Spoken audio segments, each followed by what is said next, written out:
continue to hit the campaign trail. Plus, Hurricane Helene impacted many communities and also technology in the area.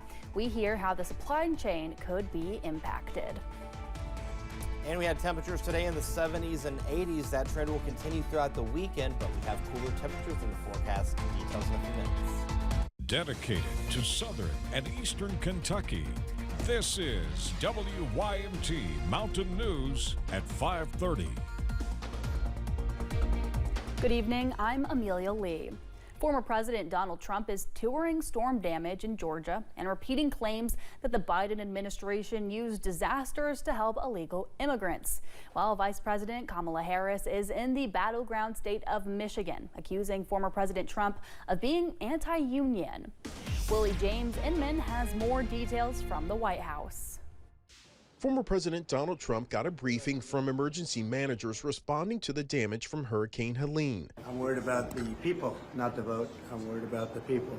A lot of people missing.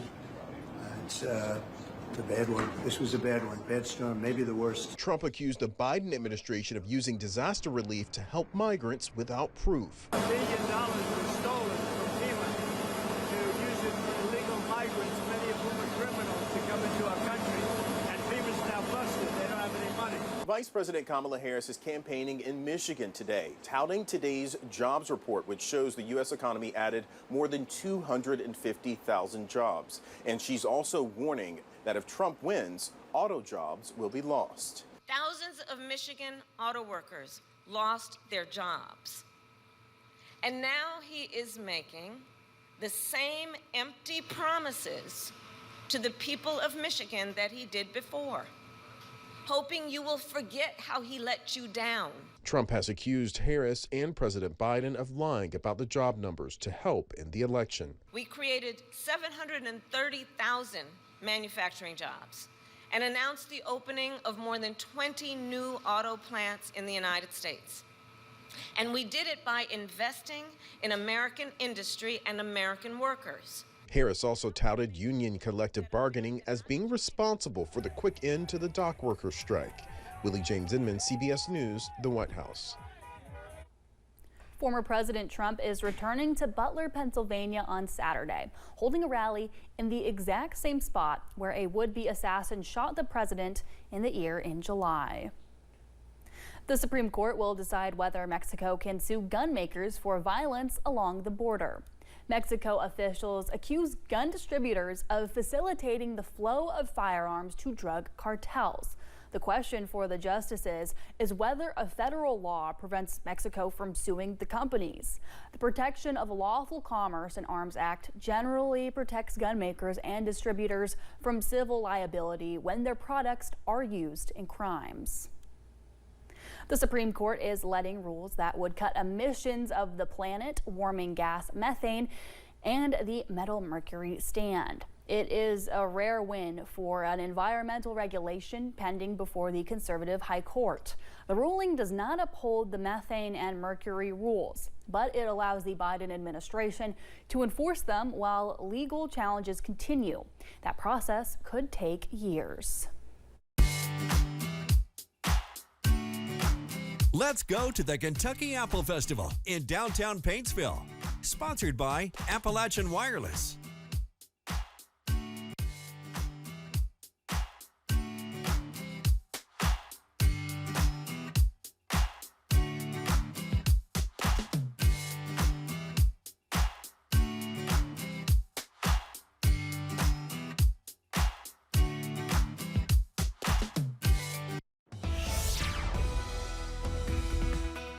TGIF, the weekend is here, and it was a nice start to the weekend as we had temperatures in the upper 70s and low 80s. Now we're cooling off as we go throughout the evening hours. Here's the latest with live pinpoint Doppler radar showing a clean sweep across 95% of the viewing area over towards Lee County in Virginia. Seeing a little bit of rain, but that's it. Definitely get out and enjoy your Friday night, where we're seeing a mixture of sun and clouds across portions of Knott County, courtesy of our Kentucky Mesonet site. You can see temperatures right now are in the 70s and 80s, mid 60s right now towards Wise. Otherwise 77 in Harlan, 83 Manchester, 82 in London, as well as Williamsburg, Somerset. One of the warm spots on the map at 84 degrees. Now, the next 12 hours keeps us mainly clear as we go throughout the evening and overnight hours. We'll see a temperature of 71 by the 10 o'clock hour, upper 60s by midnight, low 60s as we go throughout the 6 o'clock time frame. When you wake up in the morning, temperatures in the mid to upper 50s will greet you. Now, there is a change in the forecast, and it's going to involve cooler weather. Details in the First Alert forecast in a few minutes. Amelia. All right, Eric, thank you. Just more than a week ago, Hurricane Helene slammed into Florida, destroying cities and towns along the Gulf Coast. The storm then raged northward and inflicted widespread devastation across 6 states, killing more than 200 people. Residents have compared the aftermath to a war zone.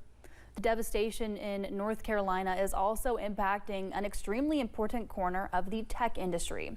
Ivan Rodriguez has the latest. On the outskirts of Spruce Pine, North Carolina, a town of less than 2,200 people, are 2 mines that produce the world's purest quartz. These mines in this little town are responsible for 80 to 90% of the crucibles that are used by the semiconductor manufacturing industry to make silicon chips. Because of the destruction and damage from Hurricane Helene, it could take weeks for the mines to be operational again, let alone rebuilding communities devastated by the storm so specialized employees can return to work. David Bader says this could lead to disruptions in the supply chain. This will have an impact in our chips, and it could substantially add the delays to the processes, and that means delays in consumer products that use these chips, and also driving the cost to consumers higher. During the last global chip shortage in 2021 caused by the pandemic, car manufacturers were building nearly complete cars, but without the chips to power critical features, they couldn't be shipped. Although some chip manufacturers may have several weeks' supply of high purity quartz in order to continue production, a longer shutdown paints a grim picture. Any disruption, such as this event from Hurricane Helene is causing, may have profound impacts for potentially months to come. I'm Ivan Rodriguez reporting. Travel between Tennessee and North Carolina will be difficult in the short term and long term as crews rebuild interstates and roads heavily damaged by flooding from Helene in late September. The North Carolina Department of Transportation reports that Interstate 40 near the Tennessee state line will be closed indefinitely. That also goes for Interstate 26 near the Tennessee state line, which is also closed indefinitely. A tentative agreement has been reached between the dock workers union and shippers. Members of the International Longshoremen's Association took to picket lines at 36 ports along with Eastern Seaboard's early Tuesday as part of a strike over wages and the port's use of automation. The White House says it is pleased the 2 sides have been able to come to a tentative agreement that serves both parties. Huge fireballs rose over Beirut during the nighttime as Israel continued its relentless airstrike against the militant group Hezbollah. Israel also bombed a road used by thousands of civilians trying to flee Lebanon, leaving a massive crater. Imtiaz Tayab reports from Beirut.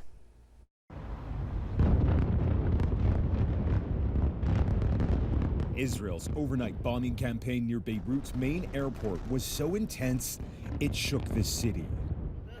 By morning, the devastation was clear to see.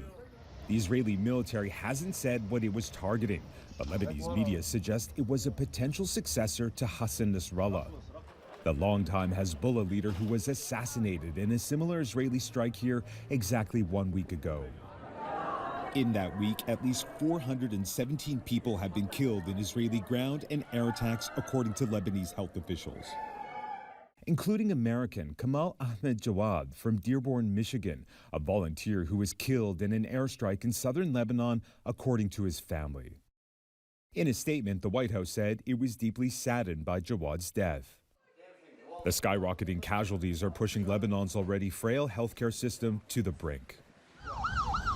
At least 40 paramedics and firefighters have also been killed in Israeli strikes in just the past 3 days, said the country's health minister, raising fears the system could collapse, says emergency doctor Ziad Abu Al-Anaim. Our greatest fear is to receive a very big number of the patients and you cannot deal with them. As a doctor, that must be really painful. Yes, because we saw what happened in Gaza and we don't want it to happen here. Are you afraid that that's what's going to happen? Yes. In southern Lebanon, where Israeli strikes are only intensifying, Israel issued evacuation orders to residents of 24 towns and villages, raising fears a full-scale ground invasion is imminent. And President Joe Biden said more needed to be done to avoid a wider war from spreading across the Middle East after Israel vowed to retaliate against Iran's Tuesday ballistic missile attack, which was triggered by the assassination of Hezbollah leader Hassan Nasrallah 1 week ago. Imtiaz Time, CBS News, Beirut. Coming up on Mountain News at 5:30. One company says their ceiling fan is easier to install. We test it out in this week's Does It Work segment. And in the world of weather, cooler temperatures are in the forecast. Details in a few minutes. Stay with us.